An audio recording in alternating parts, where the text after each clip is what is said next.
Story 1. Long-term hospital stay. I was in for over 6 months waiting for multiple organ transplants, sharing a room with loud, crazy, inconsiderate people and their visitors. It was a gastrointestinal ward, so we all had buckets on the toilet for them to check our output. One woman's daughter starts yelling down the hall how terrible I am, that her mother has to deal with my urine on the floor.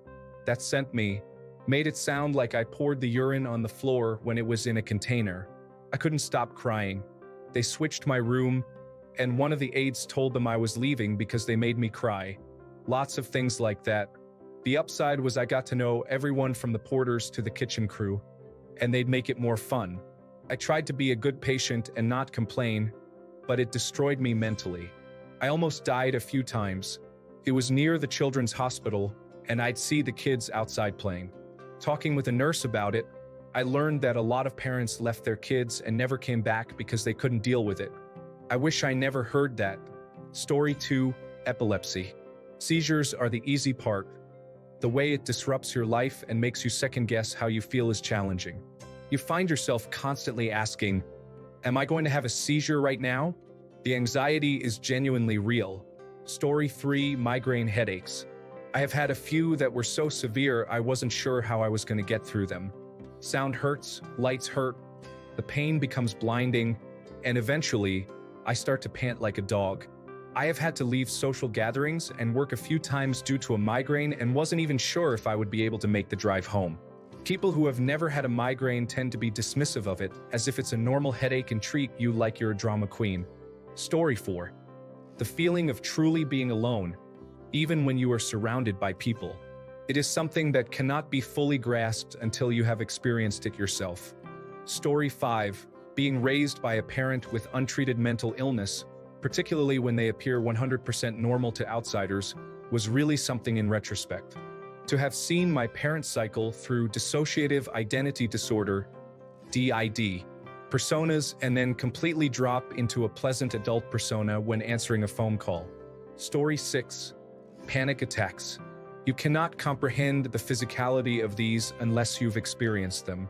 They are terrifying, and it's a self-perpetuating cycle. The worst part is when you start to feel like you can feel your mind cracking. Story 7. Losing your partner. I lost my husband of 30 years after a long illness last year. The amount of people who said, "I know how you feel," to me when they still had their partner just infuriates me. I'm okay. I am still working with a grief counselor. I am moving forward the best I can. Story 8. The death of a parent or the death of both parents has profoundly affected me. My mom passed away suddenly at the age of 58, and my dad died 5 years later at 65 due to lung cancer. The best way I can describe how I feel is untethered, like a balloon that has been let go and has no real hold on this earth, just floating around. Story 9. Losing a parent or both, especially at a young age. Edit. I just want everyone to know I have read nearly every comment and have shed some tears. You all are not alone. I hope this was as therapeutic for you as it was for me. Story 10. Being poor. People think that it's as easy as just working and saving up. But you have to deal with lost opportunities because you're either busy with work or you don't have the money. You may spend hours stressing about something like budgeting or what to pay for and what to leave, which doesn't actually get you anywhere in life. You're just barely keeping yourself afloat. You work hard to get paid less than someone who has a much easier work life than you. What you would do to get ahead isn't what you're able to do because those things cost money or require you to make less money, such as going to school or doing training. Story 11. Chronic illness and chronic pain. The constant phrases like, "You don't look sick," or "Really, you're always in pain? Why don't you act like it then?" come up often. There are so many things you have to do differently than everyone else, things you have to take into account. It's exhausting. Story 12. Being raised in a cult. I'm still discovering things that I thought were normal but are actually wildly abusive, repressive, and unacceptable. It's strange having your entire universe upended once you wake up. Story 13. Genuine anxiety is often misunderstood. Many people claim they have anxiety when, in reality, they are just feeling nervous. Health anxiety, alongside other types of anxiety, is incredibly depleting and awful, particularly when faced with it every single day. Story 14. Mine is not as serious as other responses, but getting your heart broken is significant. I feel like this experience is something you only understand once you experience it. It changes you forever. Story 15. Unsupportive parents, family, siblings, golden child. People who grow up with families that love equally cannot fathom a family that will treat you poorly for no reason and glorify a sibling. Story 16. The love towards your pet. I used to think people are so weird for loving them so much, to the point of referring to themselves as mom or dad. Well, now I know why. I just love them so much, even more than some of my actual family. Story 17. I feel like people can sympathize but not really empathize with the complex emotions and aftermath of the experience of being raped. It affects you in so many ways that anyone who hasn't gone through it can't even comprehend. Story 18. Executive dysfunction was so significant for me that when I got medicated last year, finally being prescribed medication for attention deficit hyperactivity disorder after 30 years of seeking help, I almost forgot what it was like not to be on them. My dad struggles with the same issues I faced, and once I began my medication, I noticed a decrease in empathy towards him because I could suddenly perform tasks he couldn't. It was a peculiar sensation to deal with. Suddenly, I understood why my mom was frustrated all the time. Yet, I also realized that without these medications, I'm incapable of doing many things I genuinely enjoy, in addition to the tasks I don't enjoy. Ultimately, I found a good balance, but it required me to first work on my patience extensively. Concerning depression, to be honest, I was exceptionally kind when I was at my most depressed because I presumed everyone else was having as challenging a time as I was. Then, as I began to improve, I observed my reactions and assumptions changing in real time. I'm thankful for having been in that very low place because, if nothing else, it showed me I can never assume what another person is going through or where they're coming from until I learn more. Story 19. Having a brother that was a true monster but the nicest, most empathetic, kindest, and thoughtful person to his family. The stuff he did haunts me to this day. But then, the other side of him was the best person I ever met. Story 20. Loneliness. And by loneliness, I mean when you've got no friends or family, your days go by with few words escaping your mouth because you talk to no one. When you lock yourself in your house, that you rarely make a real-world connection. When you don't even know what's going on in the outside world because your room or house is your world. Story 21. How difficult it is to teach. My brain felt like an old-fashioned switchboard, with every wire plugged in and every operator busy. When private sector interviewers inquire about the skills I offer for their relatively straightforward job openings, I recognize that the reality of teaching is lost on most people. Story 22. Chemotherapy. Everyone knows it's tough. I knew it would be challenging going in. My first cycle, I was like, yeah, I can feel it, but it's not terrible. My perspective changed really quickly when I started the second cycle. Came home after the second day of the second cycle and was out pretty much instantly after lying down on the couch. Then, going forward, after each dosing week, the first week of each cycle, I was largely incapacitated for a good week to 10 days. Barely enough energy to get off the couch to take a shower. I was carrying a backpack with my tablet, a bunch of magazines, etc. But eventually, there was no point in even taking it, although I did anyway, because I'd just chill in that chair with my hat pulled down over my eyes and sleep during my infusions. Would never do it again. Story 23. Executive dysfunction. It's similar to the people who don't understand depression and expect you to just get over it. People who've never experienced executive dysfunction think you're just lazy or lack discipline, and don't understand the frustration and near horror of wanting to do things like completing tasks like a normal person but being unable to do so. Story 24. Asthma. It's not being out of breath, and in many cases, it's not having difficulty breathing in. Often it's about not being able to push old air out enough to get new air in. It's the out-breath that's the problem. Also, it's not so acute, it's like getting one less breath than you need, slowly falling behind for the duration of the attack. It's like drowning slowly for an hour.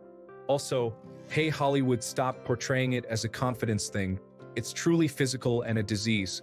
It's not limited to nerds, and plenty of physically fit people have it. And hey, you don't magically lose asthma when you gain self-confidence. Such lazy writing. Story 25. Women who wear bras, there's something scratching your breast, and it's in your bra. You go to the bathroom, take off your shirt, and look inside the cup to see if you can find it. There's nothing there.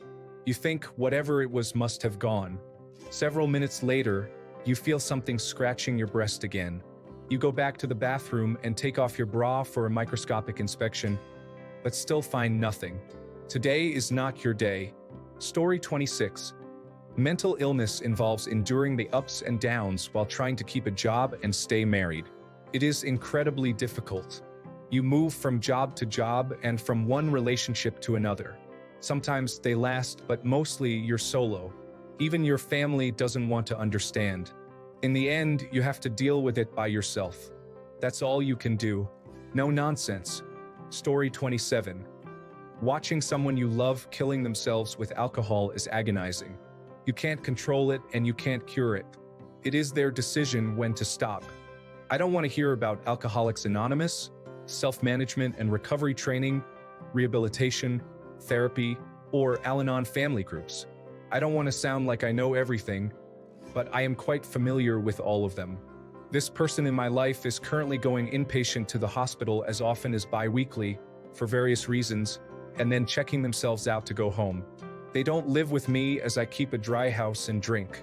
It is horrible and heartbreaking to know I can't control or cure them. Story 28. Having a parent with low emotional intelligence. My mom can spin any situation to make herself the victim, cannot empathize with my or my siblings' financial or mental health issues, and whips up my dad to get him as upset as she is about her petty grievances. When my longtime girlfriend cheated on me and then broke up with me, the very first thing she said was, "Do you think it's because you don't have a good job?" Oh, she then continued talking with her for years. When my brother, exhausted from the passive aggression, moved away from our hometown, my mom didn't talk to him for like a year. All because he had the audacity to seek out a better life and higher pay. My sister's weight fluctuates quite a bit from year to year, and my mom cannot resist making snide comments about it, both behind her back and to her face. This is coming from a woman who has only ever eaten meat and vegetables, so has zero idea what it's like to crave unhealthy foods. Despite all of this, she can be incredibly selfless and supportive, though I'd say this is more of her change-up pitch rather than her normal rotation. Story 29. Experiencing chronic traumas throughout childhood, growing up around violent and emotionally immature adults, and how it affects my present as an adult hyper-independent woman. I struggle to deepen my connections with those who haven't experienced any severe adversity in their personal lives, and I'm sure they feel the same way about me. I surely can put on a show of a positive and carefree attitude when hanging with my friends who haven't experienced it, but it takes a lot of work on my part, and lots of downtime in between such hangouts. Story 30. Divorce, especially when your spouse cheated. The level of pain and grief I have felt from this is far greater than I thought possible. The response I see from people who have felt this firsthand is so drastically different from those who haven't. Even people who didn't like me or I didn't know well have reached out and offered so much support because they know just how devastating this is. I honestly believe that if my wife had been hit by a bus, the level of grief I would be feeling would be a drop in the bucket compared to this. The level of unending despair that envelopes my life is so utterly ruinous that I am struggling to do the basics like eat and bathe. When I have my kids, I double down into being the best father I can be, but the second they're gone to their mothers, I just cease to function again. Story 31. Attention Deficit Hyperactivity Disorder. There's just no way to imagine how frustrating it is to really want to do things, to know exactly how to do them, yet consistently just not do them. Understanding that it's a neurodevelopmental disorder and isn't actually your fault doesn't stop the shame either. Story 32. Being homeless, both my boyfriend and I have been homeless at one point, and it was something we bonded over. For me, it was a year. For him, it was 9 years. Changes you. Story 33. Child abuse and neglect. If you had loving parents who did neither of those things, you're at a huge advantage, but you'll also never understand the plights of people who experienced it. Story 34. A lot of these are depressing, so I will give a positive one: having kids. I always knew I would love my kids, but I never knew how proud and deeply satisfying it would be. The only times I have ever had tears of joy come out of my eyes was hearing my kids' first cries. It is honestly a mind-blowing experience seeing the start of life. And even though they can get on my nerves more than anybody else, I love them deeply all the time.